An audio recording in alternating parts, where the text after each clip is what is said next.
What's going on, everybody? Questions for Thursday. It is a Freestyle Thursday. So we have just a great day to chill out. We had an amazing guest yesterday. Had so much fun with Marianne from Blaze Pilates. And we're going for it right now. We're just going to have a good chat. Let's get it.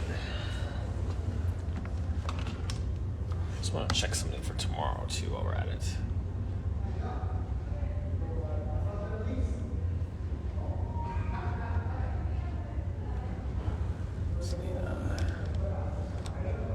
Miami Beach Pilates, what's going on?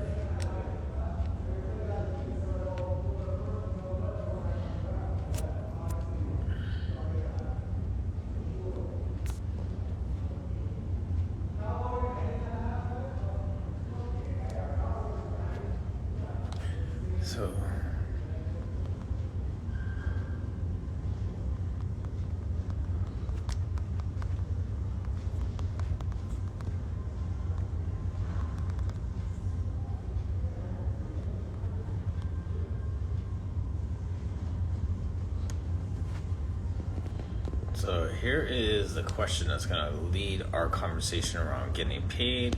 So Antonio, what's going on? Thanks for joining us. Let's wait for a few more people to join the chat, and then we'll get this going.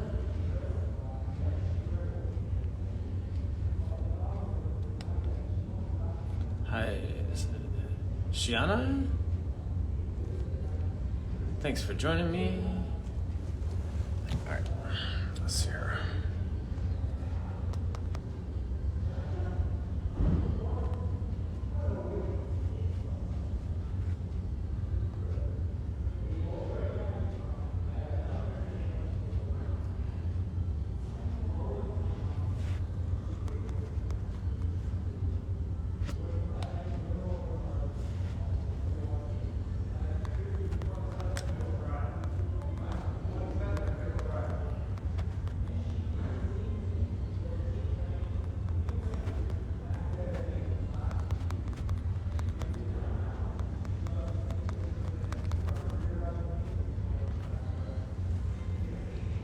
Hi, Fatma.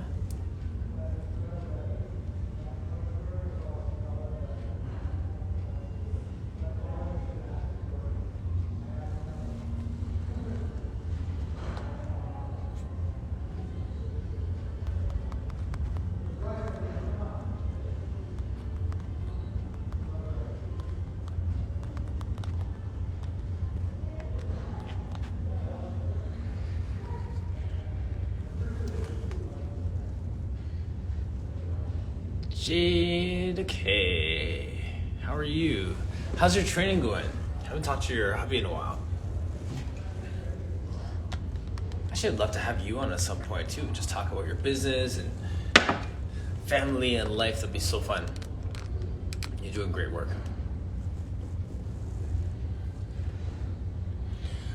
So for those who are joining us here and those who are watching later, this is a freestyle, so our core conversations run every single day.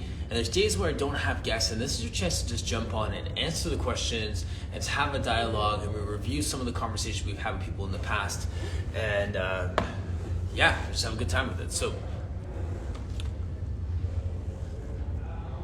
just give it a minute, and then we'll get this going.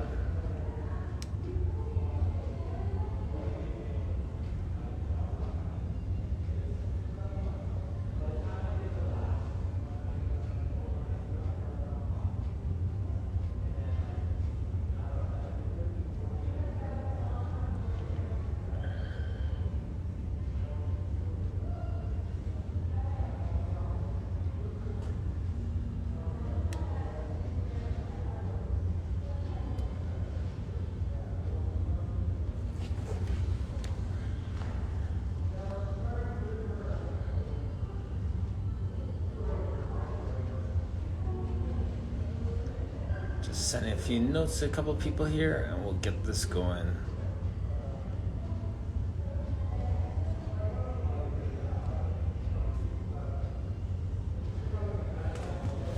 Helen Hayes, how are you?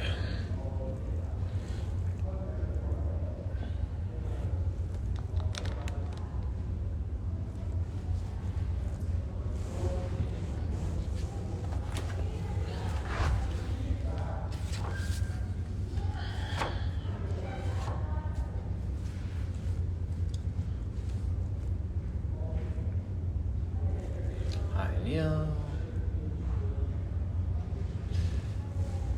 So Helen, how is business going? What do you have going on now? Quick shout out to Christine, Movement Matters. And she did a workshop last night on stress. And I'm not sure if it was like just for women or if it was for everyone, or if her population is primarily women. But anyway, I signed up for it and went anyways. And I watched it afterwards. I missed it slightly due to some clients, but watched it. It was fantastic. And I just really enjoyed just watching her flow, speak to her audience, and just do her thing. Like, we all have our own areas of expertise. And that is basically what I'm getting at with this conversation, this question today. How to get money for what you love to do. And then in the bottom, I asked the question, what is your secret to staying in the business? And what I want to ask you today basically is, how can I even put this? I'm just trying to find the ways to say, like, we get to a point in this industry where you're working for somebody, or you're working something totally different, and then you find this out, I'm gonna do what I love. How do you get to that place? What are the questions you ask yourself? What are the decisions you made? And if you've watched Core Conversations for any time, you've heard me ask that question. When did you decide to open a bricks and mortar? When did you decide to leave your full-time job and do Pilates full-time? When did you decide, whatever it is? So I just want to talk about that. And for people, if you want to come on and just share what made you decide to get into this industry, enlighten us, show us, give us some inspiration. If someone is at a different stage but they want to get to where you are, how did you come to that decision? Did you have mentors? Did you have a husband or wife cheering you on? Did you lose everything and decide to just jump because you don't have a choice? Like, what was the decision that made you get to this place where you're getting paid to do what you love to do? Even if you're not getting paid a lot, but you're on that track. That's the question. And some other questions that'll come off of that, but let's just start there.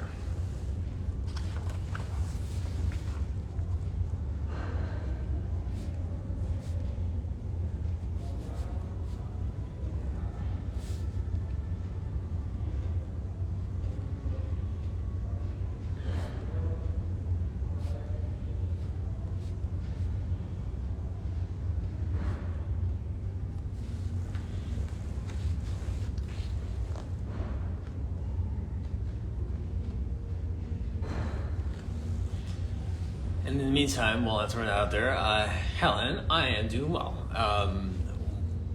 Been good here, focusing and looking at what to do next year, right? Like, there's so many things that are happening.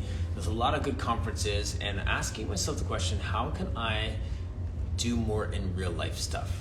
Want to connect more, whether it's like, road trips on weekends that don't interrupt the work schedule, whatever it is, that sort of thing. So,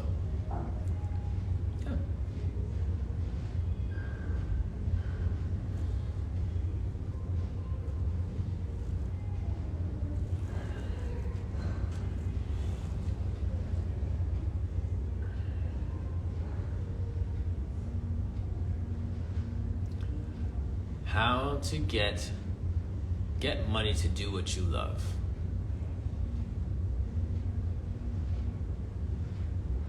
Working full-time, part-time, hobby.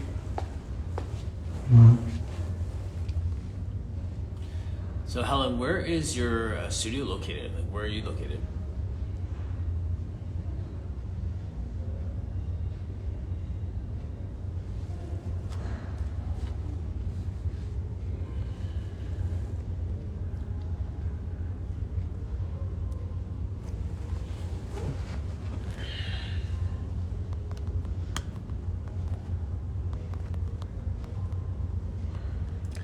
Podcast drop.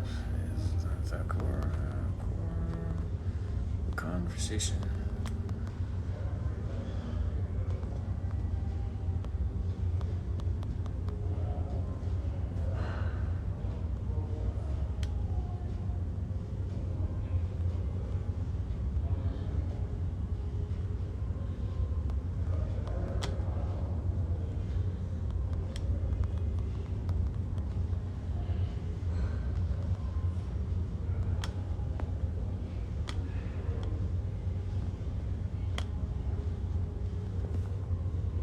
Hey, Tamara. Just writing about that podcast. Tammy Francis, thank you so much for joining us. I'd love to have you back in the class again at some point. I don't know, everyone's kind of going back to work and stuff, but you're always welcome. Message me and let me know.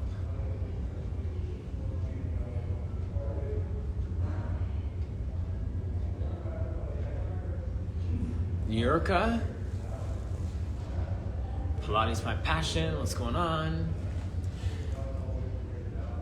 That's exactly what we're talking about this morning, like working from a place of passion. And I don't know if this is your case too, but like there was a time when I was working in a different field and decided to go into Pilates, and then it was like, or into fitness, and I was like, well, what if this passion becomes not a passion? Like, what if I hate it when I have to depend on it? What if working in this field actually steals my joy? So I was concerned about that as well. So that's one of the things that we'll talk about, and even in the chat afterwards it'll come up. The reason that this came up is we were talking to Laura Cruz, and she was talking about anti-racism work, movement work, business consulting, coaching, all the things that she's so good at and she's so comfortable doing and so passionate about, and wanting to give back and wanting to give that to people. But then we still have to get paid. So the challenge is, how do we do the thing we love and get paid to do it in a way that we can do that full time, get better at it, and just really tick those boxes for ourselves while feeding the mouth we have to feed, right? Because that's the other reality, is that there are things and responsibilities that we have. So that's kind of the way I was looking at it. I want to have a conversation with those of you in the field. So, and actually, what do you even, I know you're not actually, you're a Pilates enthusiast and yoga enthusiast, but what do you do like work-wise?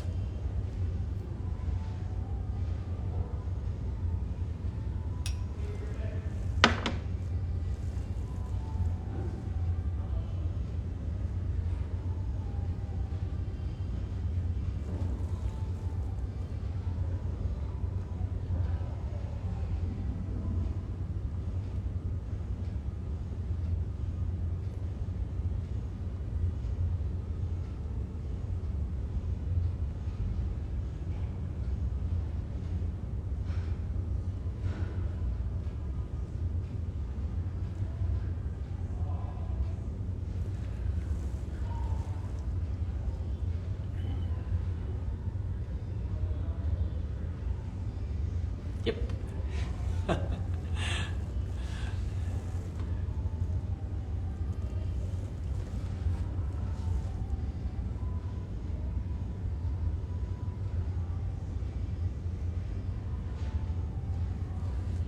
A few topics that I'm gonna stay on here and just say a couple things after too. So even though there's not that many people, actually it's just there you go.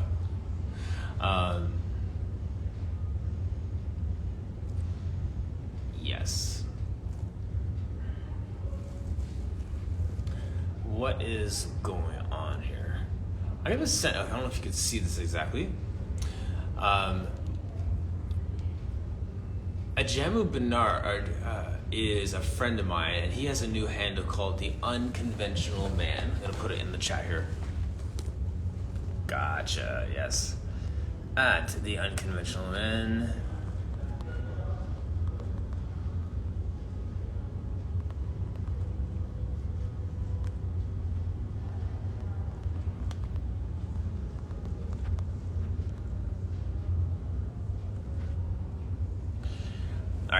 So, check this out. I'm going to put this in the chat as well afterwards. The Unconventional Man. Jamal Bernard is a gentleman who studied Pilates, yoga, kettlebells, movement, all kinds of movement stuff. Good friend of mine. He's been a past guest here on Core Conversations as well, and just thinks differently about movement. And it looks like he has a new program. I'm going to have him come back on and talk about it, where it's basically just helping people to move better, feel better, be stronger, and take away that I used to be thing. And what I mean by that is, a lot of guys, I don't know if it is like this for girls too, but guys who kind of hang their ego on they used to bench press this, or they used to be able to run, or they used to be able to touch their toes, or whatever their used to be is, Ajamu's addressing that. He's working with sticks, he's working with other pieces of apparatus to improve your range of motion, your mobility, help you to feel better. And I've seen him work in the past. We used to work together, and it's amazing to see the results. Like, I could legit walk by his classes back in the day and see the people physically changing week over week. Their posture, the way they stand, their strength, how like lean and strong their bodies were transforming in his classes. And I used to say it all the time, like people were running class all the time, and it's a slight kind of a knock on some of the other trainers, myself included, where you see people and they're not even making a change, and you see his classes and they're physically changing. And I'm not saying that they're getting thinner and reaching all these aesthetic goals. That may or may not happen, but you see like their posture straight, their shoulders are now open, or they have this space in their joints, all these different things, because he really addresses that, whether it's a kettlebell class or a strength class of some other sort. He's doing it. He looks at movement differently. So I'm really excited to see him rolling this out. Follow him, check that out. Ajamu, you're welcome for the free promotion, because I think that he's doing a great job. So no thing to support to cheer this guy's on. So that's what's up with him. If you have any online classes or workouts or projects that are coming up, please put it in the chat as well. I'd love to hear from you.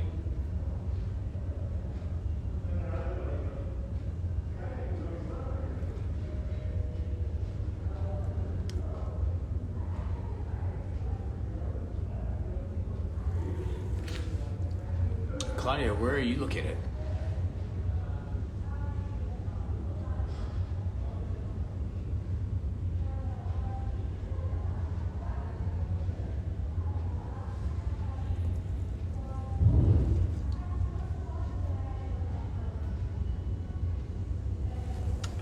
Hey there, Blossom.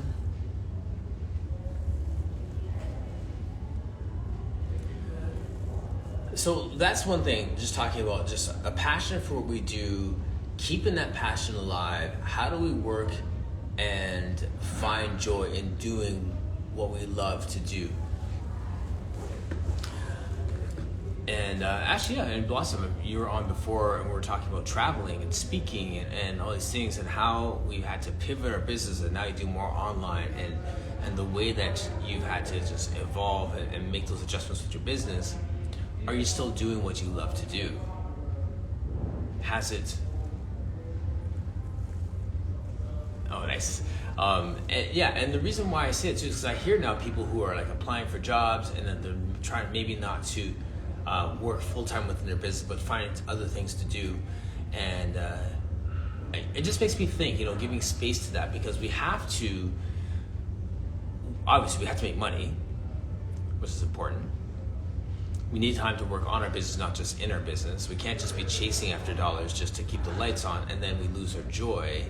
So where is that sweet spot between doing what we love with passion, having faith that's going to grow, and peeling it back so that we can make ends meet? Is this a real struggle for people, or is it just me? Like, am I the only one who at times thinks, okay, well, I'm just going to get a full-time job and just do this on the side? There's nothing wrong with that. My business has actually gone through that. Like, I actually started my fitness business in 2002. I've ran it for like 15 hours a day and made good money. I've worked for a big box gym, scaled it back to like 5 hours a day and made money over there. And then I left that. So there's been times when I've scaled it out, and there's times when I peeled it back in and scaled it out and put it back in. So like, I've done that, and this is a moment in time where I've actually scaled it out again. And starting to get people working with me, have a great partnership in this business here, and it's going fine. But who knows what's going to happen next year, right? So we go through these different ebbs and flows, and I want to find out from you, where are you at with that in your business? What strategies have you implemented to keep your doors open, to keep your passion going, to keep doing what you're doing? Or at the same time, what pivots have you made, and what kind of jobs have you looked for? Like, what have you done to maintain or preserve your passion for doing what you love to do. So much in there. And I just want to have the conversation. Just the real talk with our people.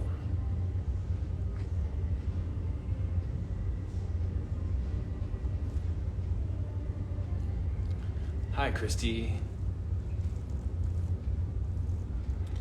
So yeah, so feel free to just like put in the chat, or if you want to request to join me live on screen, you can do that as well, and we'll keep the conversation going that way. I don't know, Christy, if this is your first time in here, but welcome. Where are you located? And if anyone has any workshops and stuff coming up, please put it in the chat as well.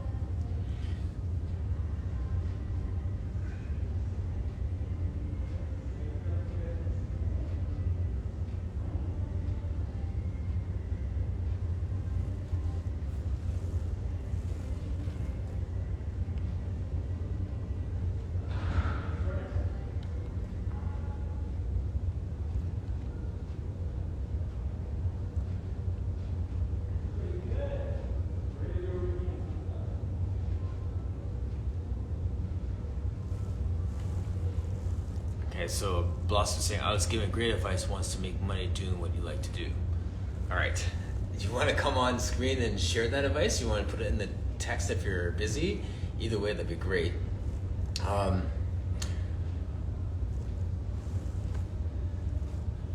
Claudia's saying, I love Pilates, but weights and dance are also included in my routine, live and Zoom classes. Okay, yeah. Okay, so that's exactly it. So no, in Claudia's point here, Costa Rica's in the house. Nice. Welcome. I had to screenshot that. So love Pilates and weights. So that's exactly what Ajamu's doing too. Now Ajamu did his Pilates cert around the same time as me. And he's a great teacher. But that's just one corner of what he does. In the same way, Claudia, weights, dance, all those different things. Like, you're not a one-trick pony by any means. So when we have the space to marry those things and do them, and then you may have someone who's pure Pilates, and you may have someone who's pure weights, or someone who does dance that you're hoping is going to find the courage to come to the weights. All those things happen. So I love when we can move and flow within all the things that are our gifts and talents. Like, I want to just give space for that. There's so much in there. Reading a comment here from Blossom. I really love full caps. Love teaching Pilates to different people, teachers, people. So I have a cool schedule of people. Yeah, exactly, same. So Blossom, who are you most excited to teach? And I know for myself, I have this joy when it comes to introducing people to movement for the first time. I love that with Pilates when they can recognize that this is something that they can add to what they're already doing. So it's not necessarily someone who's absolutely new to movement, but someone who is now realizing that this can complement that. What's going on, Joel? And then someone was saying that the other day with, what discipline was it? Jiu-jitsu. I have a gentleman here who was on the show before, Aaron Gall, and we were having a phone call yesterday, and he was saying the same thing with jiu-jitsu. And with BJJ, he has so many people that he's taught, and he's taught classes to kids and all that stuff, but he said that his love is teaching people jiu-jitsu like later in life, like adults. I mean, that's one of those things that like you learn as a kid in Brazil. You learn as a kid, like he took karate lessons as a kid. So like someone my age doesn't walk into a dojo and say, hey, I want to learn karate. I want to go for my black belt, and I've never done anything in my life. But he has a joy and excitement in teaching adults jiu-jitsu because they think that's not for them. They don't want to go to work with a black eye the next day. So there's a sense of that's not for me. And he's like, no, actually, this can be for you. In the same way that we as Pilates people say, you know, Pilates can be for you, he's doing that in the jiu-jitsu world. So I thought that was really cool. And that's why he and I are such good friends. We're running parallel lives with this excitement of introducing people to a different form of movement, like teaching them a new language. So I thought that was pretty cool. So I'm just reading the comments here. Okay, so Blossom has a meeting, so she can't hop on, no problem.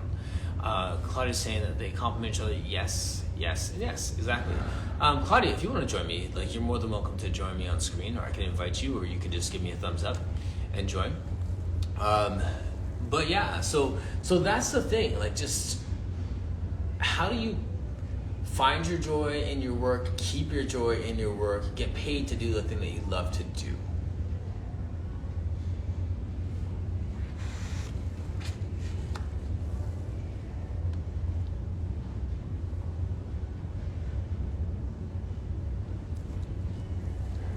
I'll leave that out there for a minute because I have another part to that question.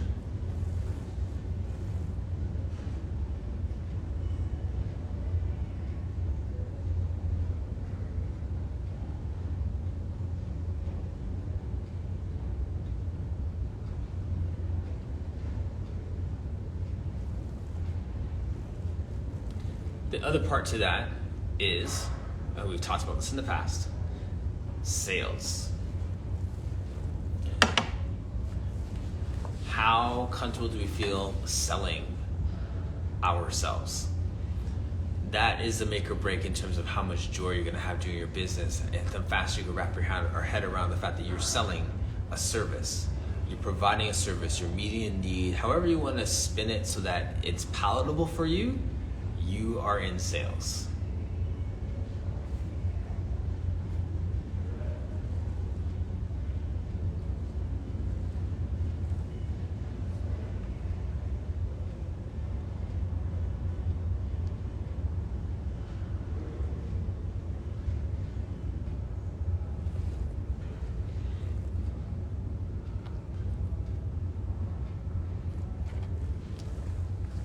Hi, Shana.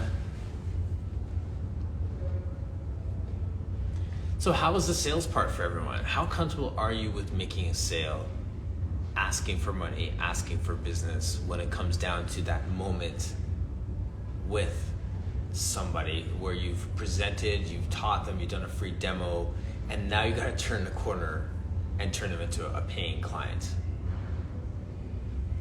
Thumbs up in the chat if you like doing that. Thumbs down if you don't like it. Or give me something if you're like, I can do it, but it's not my favorite.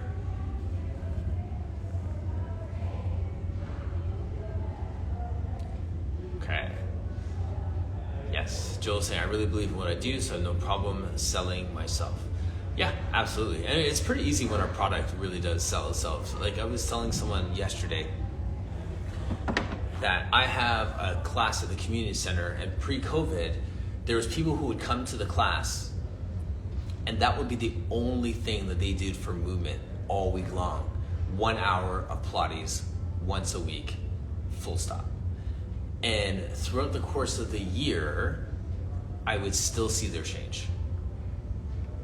And it's fascinating that in a, well, not free, but like a really low price entry community class, doing work only once a week, you'd still see that their rolling like a ball got better, that their posture got a little bit better, that the thing that they struggled with last week, they actually got this week, that they're sitting taller, they're more aware of where their body is in space. Like there's improvement with 40 to 50 classes a year. It can do that. So if Pilates can do that for people when people are hardly even trying, then I think that you'll be able to sell ourselves and sell our studios. Josh, what's going on? Should be interesting.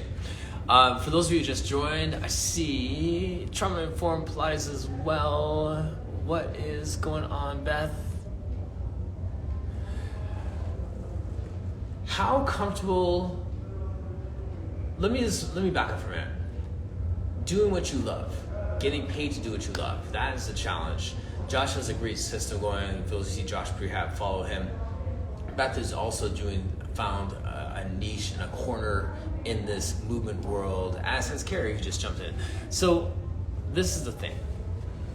Have any of you in the chat been in that spot where you felt like, I want to do this, but if I do this, I might not enjoy it as much as when I'm just doing it as a hobby? That time when you're working full time and maybe training on the side and thought, okay, well, this is fun just on the side, but if I was to do this full time, it might take my joy because now I have to ask for money. Now I have to train that person I might not enjoy. Now I'm gonna have to work those late night hours just to keep the lights on, that sort of thing. Have you ever had that moment where the thing that you love to do becomes a chore and you dread it? Have you ever hit that moment? Anybody? or had that fear and then it turned out that that wasn't the case?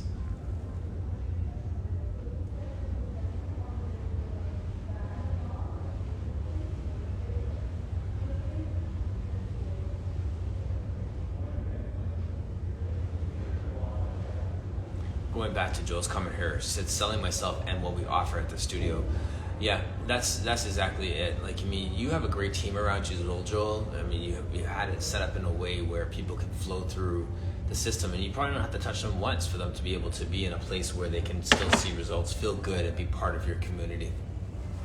I'm going to talk about the community piece in a second because that was a great conversation with Marianne yesterday, but yeah, you're doing it. Let me see here. Josh is saying you have to go through that struggle to appreciate and understand your value and your purpose. Yes. Okay, so let's talk about that. So that struggle, have to go through to appreciate, to understand your value and your purpose.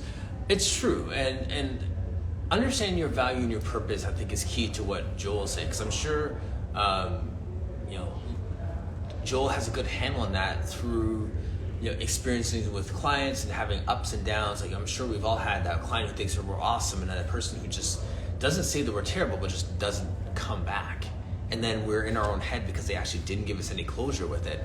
So we have to land in a place where we understand our value, and our value message to ourselves isn't based on the feedback of others. It's based on our actual belief in ourselves. And if that's not good enough, your belief in your purpose, like, you're compelled by your purpose even if you don't feel like it.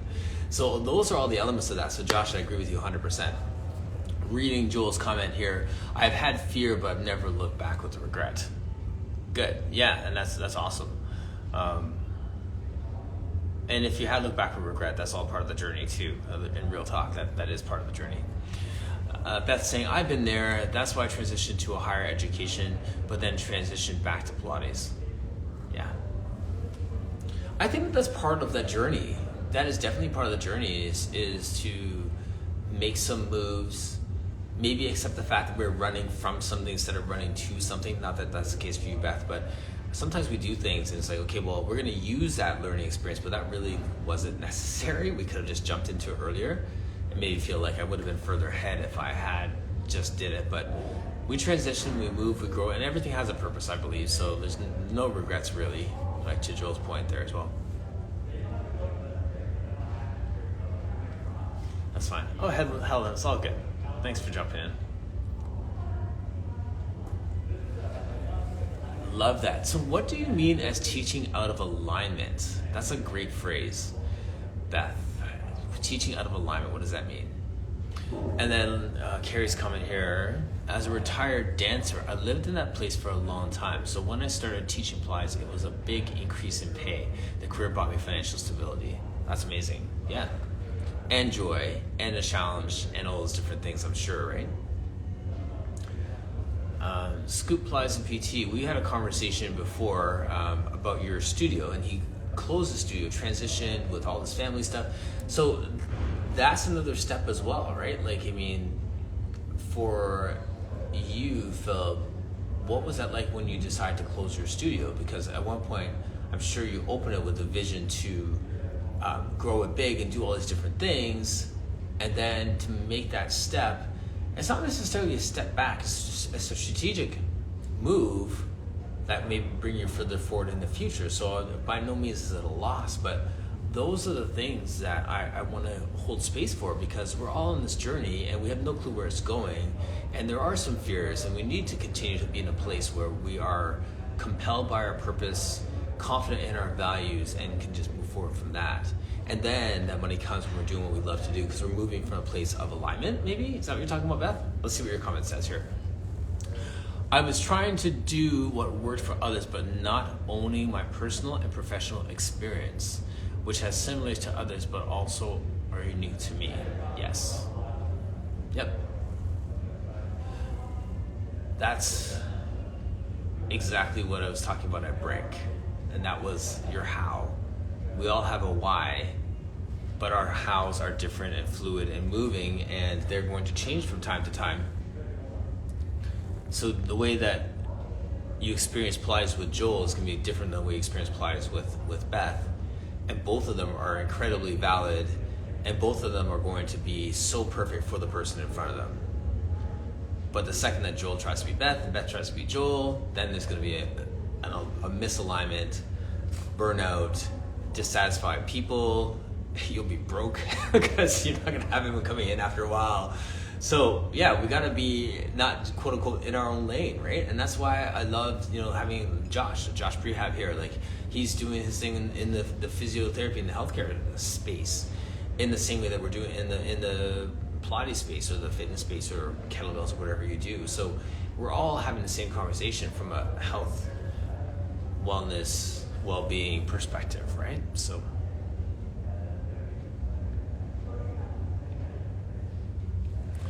and to Philip's comment here, it was almost a blessing in disguise. After 10 years of doing everything by myself, I was on the edge of burnout and maybe already past that point.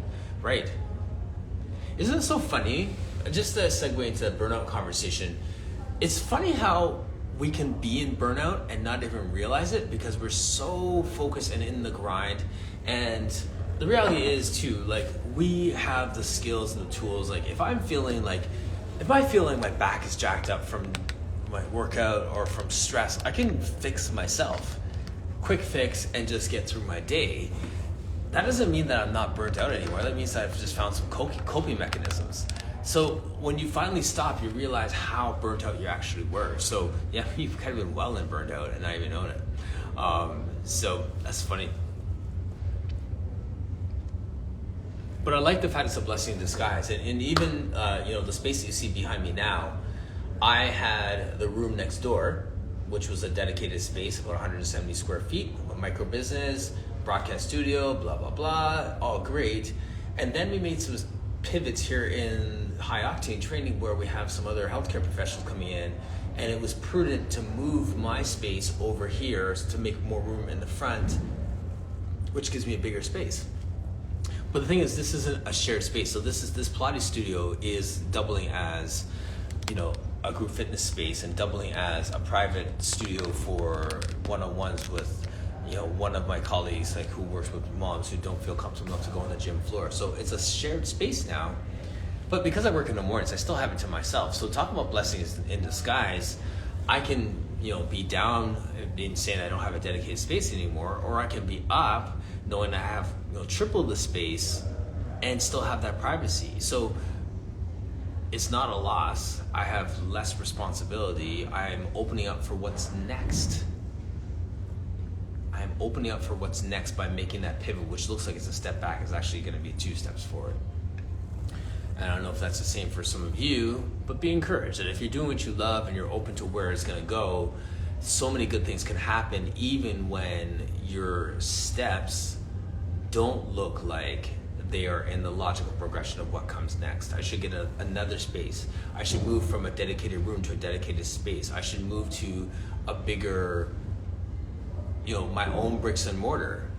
Bricks and mortar has never been my calling, which is funny, because people, ask me that all the time. When are you going to get your own space? Like, I've been doing this since 2002. Like, if I really wanted my own space, I would have had my own space by now. So I'm doing me, and I hope that you are doing you.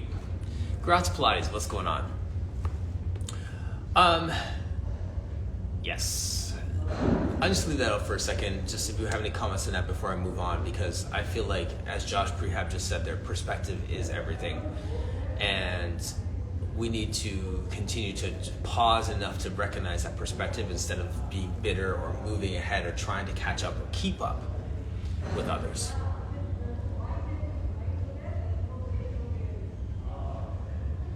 And Gratz, I know you guys have some stuff going on. If you want to chat in the comment section, what you have coming up. I think it's December 10th or 7th, something. If anyone else has anything else coming up, Josh, do you have any online Black Friday sales going or anything? Run your own race, the comment says from Carrie Miller Pilates. Facts. That's exactly it.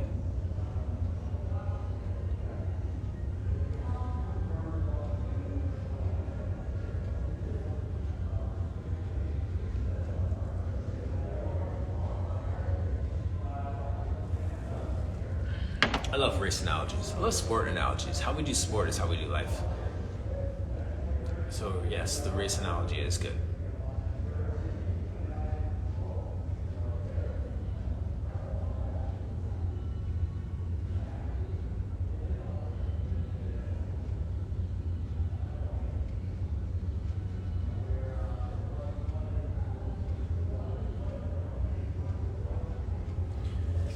How many of you did some kind of Black Friday sale, selling a product or a service or something in your studio? Just out of curiosity, how many got on that bandwagon and just joined the world trying to like sell their wares over that weekend?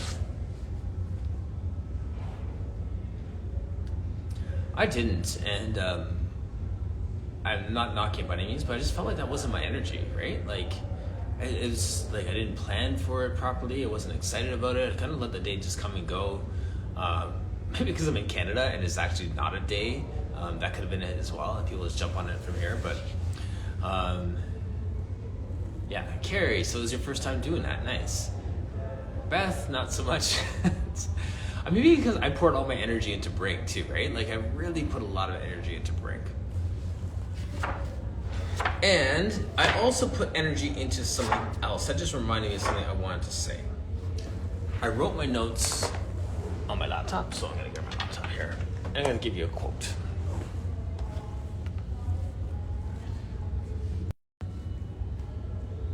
All right, party people, listen to this quote.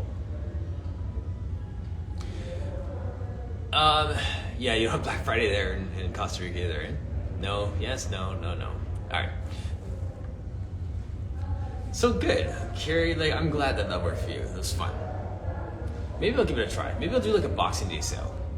I don't know what I'm gonna sell, but listen to this quote though. This is a quote that was taken from a business podcast, not even a business podcast, it was just on the radio.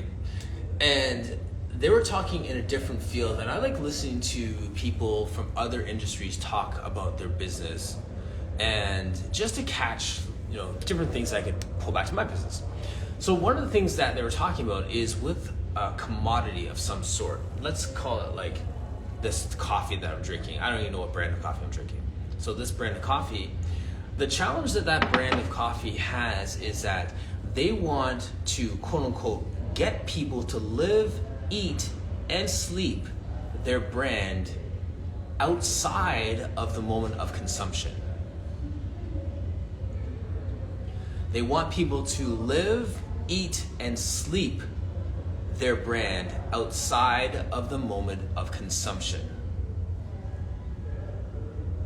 I'll say it one more time and I want us to talk about this. They want to get people to live, eat, and sleep their brand outside of the moment of consumption.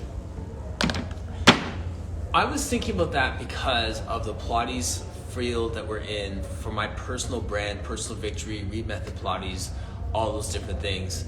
And thank you, Carrie. Have a great day. And what does that mean? To eat, sleep, and live the brand outside of the moment of consumption. Someone comes into the studio, they do a Pilates session with me, and then they leave, and then it's like, okay, that's it. See you next Wednesday. What have I done, or what am I doing so that they are living, sleeping, and eating Pilates until the next time they come back for Pilates?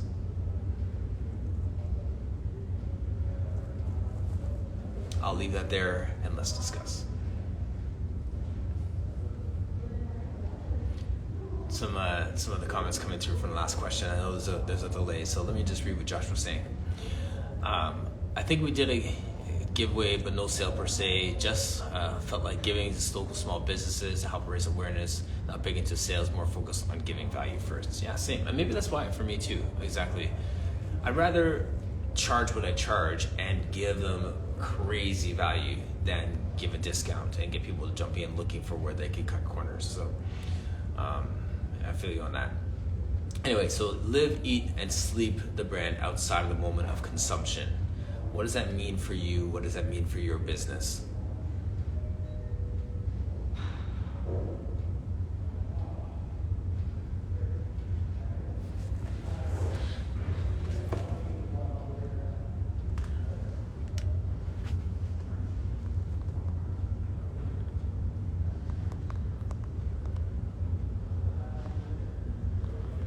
live, eat, and sleep.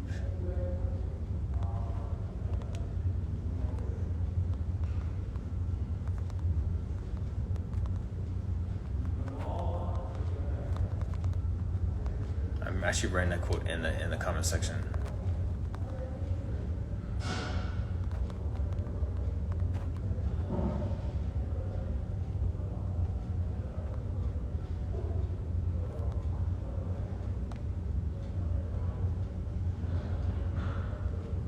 Okay.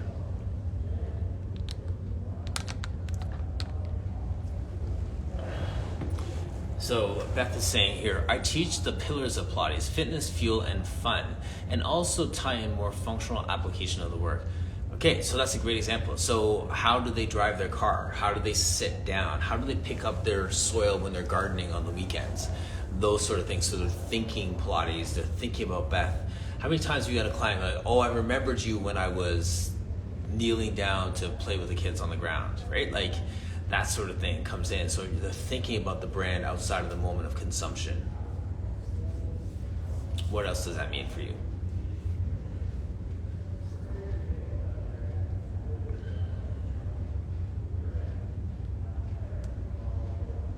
No, for Josh, a prehab, for example, that sort of thing, when you treat somebody and you also give them strategy so they don't get hurt again. So they're obviously living the brand outside of that moment because they don't want to come back with the same injury again. They want to come back because they're feeling good, they're building community, but you don't want them to like hurt themselves in the same way over and over again. As good as it is for business, that's not how we roll.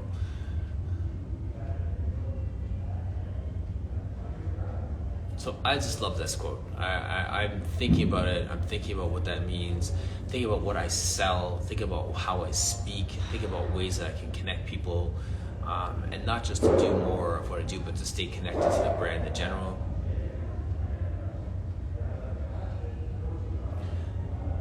Even actually the post I just did just before we started here, I already have someone who signed up for my online class. And so that was fun as well. So that's another way to just have those social media points, to have people thinking about you at the front of their mind. So I don't know. I'm just throwing it out there and just want to see if that resonated with you in the same way that resonated with me. Or in a different way. Or at all.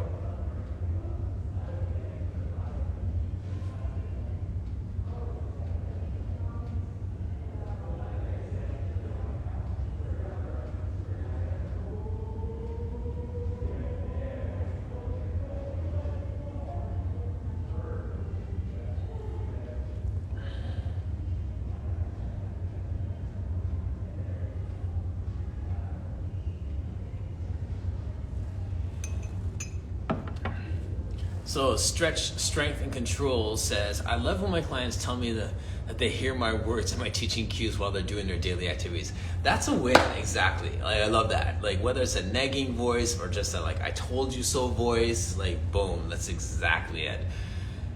And Helen Hayes-Bly said, for me, it means prevention. They don't trip over. They are stronger when they try to stand up. No back pain when they carry something. They don't strain their back. They can dance all night long. Yes to all of that.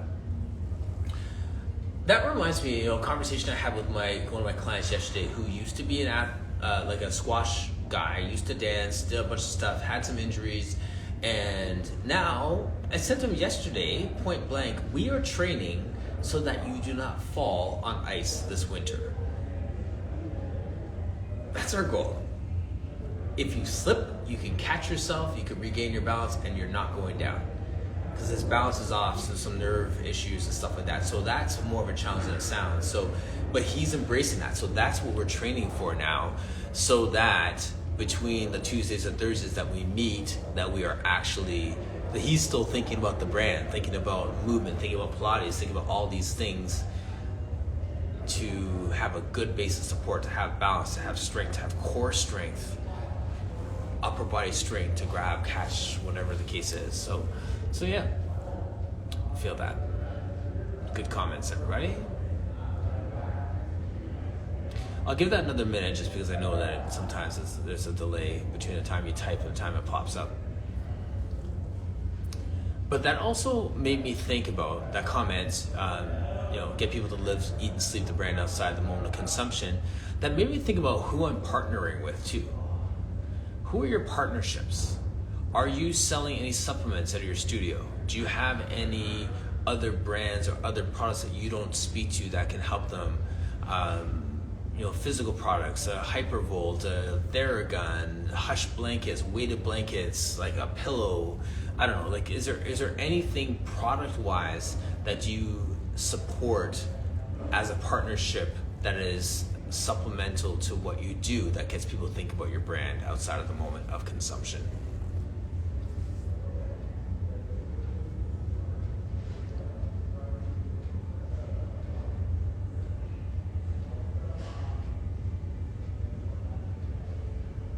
And this is how my brain works, because I'm like, as soon as I meet someone, I'm like, okay, I got to sell that for them. I want to be a distributor. I want to do all those different things. So,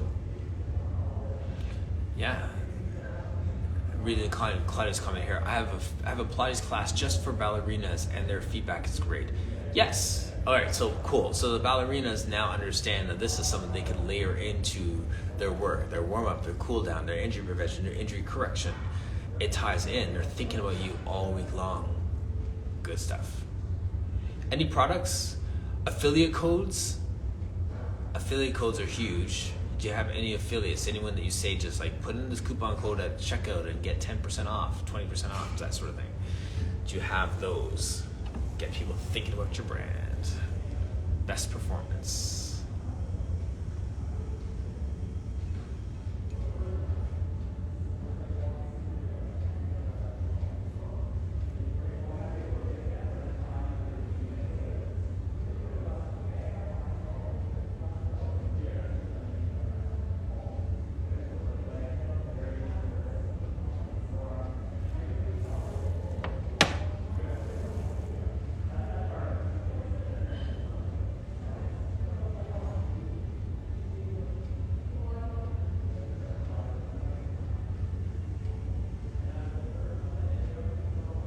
The other thing too with that product or affiliate, I really try and keep that lean, so I don't have like a pickle barrel restaurant 9-page menu of things. Just keep it really, really lean, so people just know this is the best of the best. This is what I recommend. This is the best supplement, product, service, whatever for you. So just kind of keep it lean in that way too. So just curious. So that was my thoughts on that. So people live, eat, and sleep the brand outside of the moment of consumption. I think it's just something for us to think about as we continue to build our business, do the thing that we love, get paid for the thing that we love. Maybe it's to have a product that doesn't cost you an hour of your time, right? So that's one of the things that we can look at from that perspective. So I just wanted to throw those things out today. That was a conversation that I had when Laura Cruz was on. She was talking about her passion for teaching and the ways that she needs to do that, but then also, feed her kids, right? So we have all kinds of things we have to do, and I love, Carrie's gone, but Carrie Miller's comment earlier this week, about being part-time work but full-time passion. Like, we're not just talking for people who are doing this, 80 hours a week. Like, if you're doing this 5 hours a week, you could do it with such passion and such greatness that people are seeing change and they're talking about it, and it's growing at the pace that you want it to grow at. You stay in your lane, you run your race, and you do it well, and you just see how that grows, and you have joy. It doesn't steal your joy, it gives you joy. So all that is good stuff. So thank you to Laura, if she watches this later, for just like spurring this conversation. Thank you to all of you for joining me in the chat. I really appreciate that, and I hope that has spurred you on to think a little more intentionally about the work that you're doing, because you're doing great work, and there is so much more that we can do with it if we just continue to work. And last comment on the race piece, as I always talk about sports, this race can be a marathon, it can be a sprint, but best of all, it could be a relay. So who are you locking arms with? Who's going the same direction as you that you can hand your baton off to when you're not feeling like you're 100%? Find those people, lock arms with those people, and make it a relay race. You don't have to do this whole thing by yourself. You're not a one-man show. You're not a one-woman show. So find those people who are going the same direction as you, partner with them, and let's all grow together. Sound good? That's the plan. Give me a thumbs up if that works for you. And tomorrow we have Celine DeLong, I believe it is. I gotta double check her last name correctly, from Jamaica, and that's gonna be a fun chat with my heritage, with my people, and see what she's up to. I've been working on, and we've been having conversation for a long time. So I'm glad that we could finally get a time in with her busy schedules and with some of the products that she's working on. I've seen her in social media make some cool pivots with her business and getting some fantastic uptake. So she's gonna share her story tomorrow, and that's what's up. So thank you for joining us, and we are out.